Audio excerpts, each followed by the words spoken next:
So bibigyan namin kayo ng konting update sa isang part dito ng Hermosa. Oh my God! Ito ay bandang anong parte to? Kulis. Kulis po ito. Ito yung malapit sa sabungan. Ayan, matindi po ang kuryente.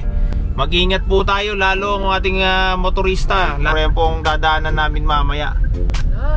So grabe, parang swimming pool. Ayan o, hindi na po tumutuloy yung ibang sasakyan. Hindi sila tumutuloy kasi sobrang lakas ng agos. Please mga brad ha.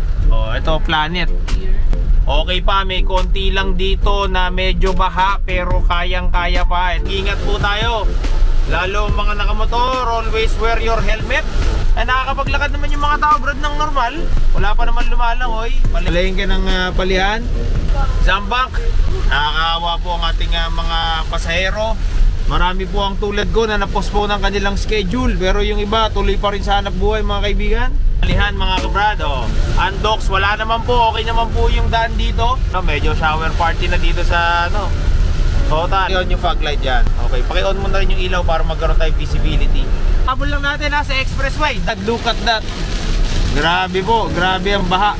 Grabe po, ito yung gilid ng looban ng palihan. So ibig sabihin kung ganyan na dito sa may expressway, napul na po ang loob, talagang baha na. O mag-ingat po tayo lahat. Tandaan, safety is the best policy.